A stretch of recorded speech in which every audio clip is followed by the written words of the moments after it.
Hello again, and welcome to the corner studio here in my garage. And I see from my high-tech teleprompter, which I tend to hold up at the start of the program, it is indeed time for another episode of Friday Evening Camera Talk. This one's number 136. Tonight we're shooting on the Z9, which is our custom out here, the 24 to 120 lens. On it, a hard combination to beat. Tonight's working title is Why No New Cameras? And I had thought of maybe using Do Not Buy a Nikon Before You Hear This. That's kind of clickbaity, and people don't pay attention to those kind of titles anymore. But maybe why no new cameras? Maybe that is a solid gut punch there.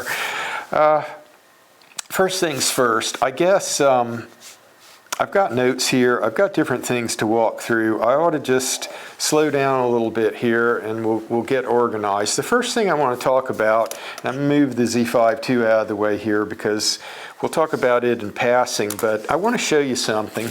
And you'll say, well, what the heck is this? Why are we talking about it? It'll become clear in a moment. That is a Go-Bond board here, and it's a 9x9 Go-Bond board. And you say, well, what is a Go-Bond board? Probably some of you obviously already know, but having grown up in the U.S., we're a culture that's U.S. centric and kind of European centric. In the Asian countries, Go is a game that's played on a board similar to this. It's different from chess. We grew up with chess. Other parts of the world, they grew up playing Go, and it's played with stones like this, what they call stones. And you put the stones on the board in strategic play, and this is a small board. It's a 9x9 grid. This is considered kind of the basic minimum. 13x13s are more common. 19x19 grid is a full Go-Bond size board, and a 19x19 board. This one is a 9x9. This is for guys like myself who I've often said didn't graduate the top of their class, but the 19x19s are really big. A game like that could go on for quite a number of hours. The goal of the game, unlike chess, which we know here in the U.S. and Europe, chess is a game where you're trying to knock off the other guy's pawns, you're trying to knock off his bigger pieces, the bishops, the queen, whatever, so that you can get down to where the king can be trapped. So you're taking pieces away. It's a game of attrition. Well, Go is a different game.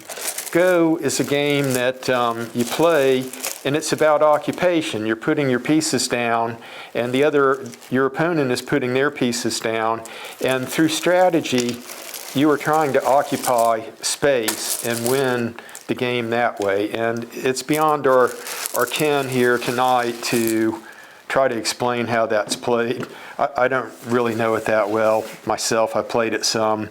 I was more enthusiastic about it maybe like 10 years ago, and the game kind of fell by the wayside for me. But this relates to Sony buying Tamron. Now, if that story's true and Sony does end up buying Tamron, and you got all these channels out there with the Chicken Little type stuff, if the sky is falling or the sky might be falling, I'm going to just say here, nothing's going to change that I can think of. Tamron will still be making lenses. They might still probably be making lenses as we think for Nikon. Sony is not going to throw a monkey wrench into any of that, because I think Sony wants to buy a company that is going to continue mostly doing what it's doing already, and that's the nature of Japanese businesses. Since I think after World War II, when Japanese companies kind of formed up and became, in their mentality, more corporate, and they started issuing stock, and the companies started growing. You got all these companies, automobile companies, electronics companies. They all make stuff, and they all want the general public to buy it. And they want their business models to continue at a profitable pace with reasonable and controllable growth, and they want to have stability in their markets. This is why you see these Japanese companies, they are owned by other Japanese companies. They all own each other's stock in some percentages. It's been reported that Sony already owns 15% of Tamron. That's like a patchwork quilt. It's an interwoven piece of fabric. All of these companies that own each other's stocks, it prevents people kind of with the corporate raider or hedge fund mentality of coming in, buying a company that other businesses rely on, and then turning it on its head by doing something radical with the company, firing a bunch of people, changing the way it does business, whatever. And I think the way that Go versus chess kind of explains different approaches, the story of Sony buying Tamron, the only reason I can think that that makes sense is the possibility that, and pure speculation also, with somebody else kind of thinking about buying Tamron and Sony decided that maybe it would be safer if they just bought Tamron, or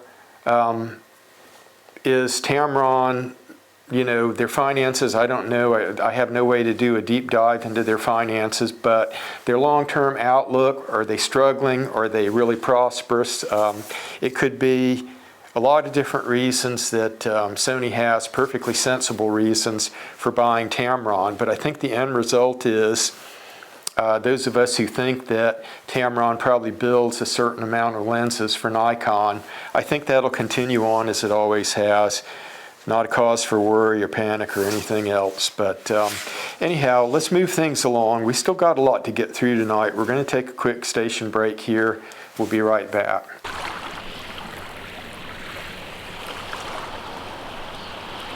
So I think I ran a little too long in that first segment. It was longer than I intended.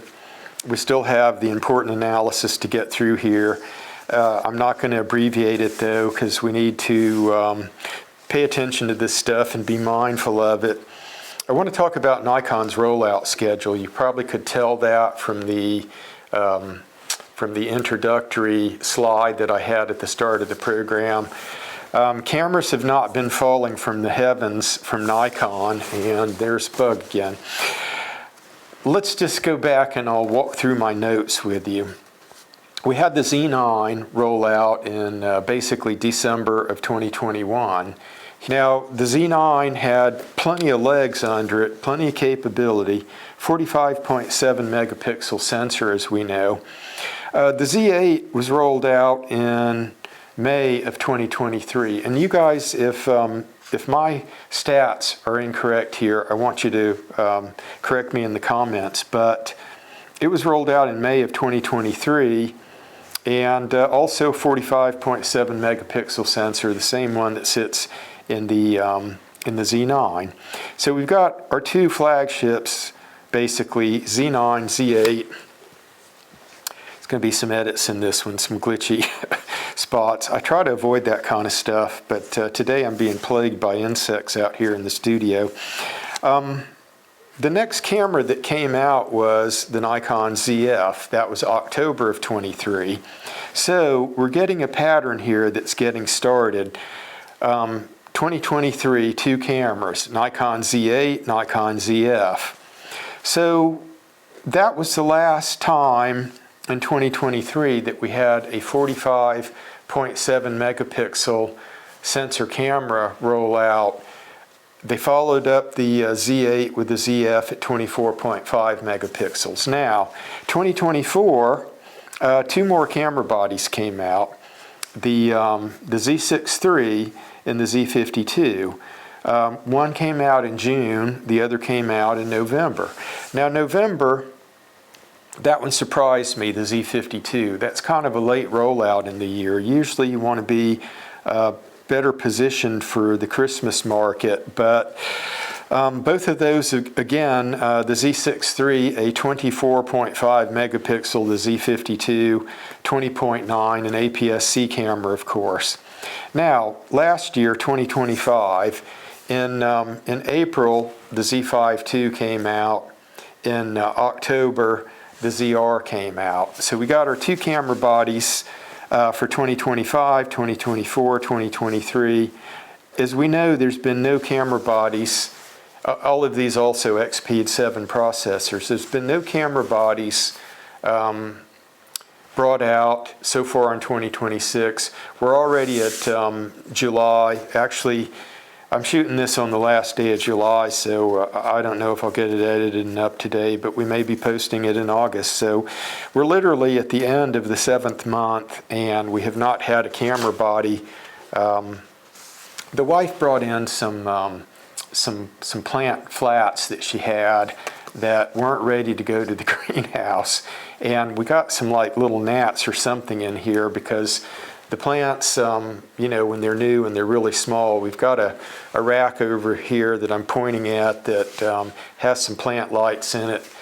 And when they're young like that, they're too vulnerable to be outside because a bird or something could just, you know, pluck up a bunch of the sprouts, or insects could get into them. And it appears we've gotten some gnats or something have gotten into them here in the studio. That's why I'm waving bugs away and probably having to edit that stuff out. But bear with me here. We've strayed all over the place, but I'm getting to a point is that if Nikon is going to keep up this pattern that they established for the previous 3 years, we are owed 2 more camera bodies this year.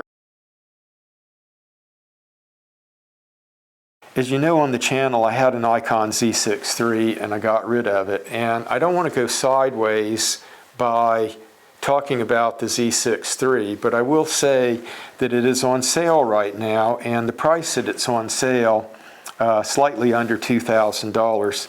That astonished me that Nikon would roll out a Z6 III, put it on sale at such a price. Now, what that tells me is possibly they want to stimulate sales of the Z6 III. They figured the quickest way to get that accomplished is to cut the price. The other side of that coin is perhaps something new is coming this fall that they figure is going to eclipse the Z6 III, make people want to purchase it instead of the Z6 III, and they're trying to clear out some inventory regarding the Z6 III. We'll say that I haven't had any problems with the Z5 II. I'm pleased with the way the Z5 II performs. It shares the internals, the sensor and the XP7. It's the same internals as the Nikon ZF, and the ZF, I bought that, the month it rolled out. We put a pre-order in with Nikon. We had a ZF, and among the first batch of them, I forget when it was that I traded it off. I think we kept the camera about 2 years, and I really enjoyed that camera. And it's got the same internals and everything that the Z5 II. I like the output on it, and ZF and Z5 II, I definitely recommend those as camera bodies if somebody is looking for a camera body. And I would definitely myself, with my own money, choose the Z5 II at about $400 less than the Z6 III. The ZF, ultimately, I couldn't get on with that camera because of its ergonomics. But all right, I think we've run to the end of it tonight, and I want to thank everybody for joining us. We hope to see you again soon in another video. So till then, take care.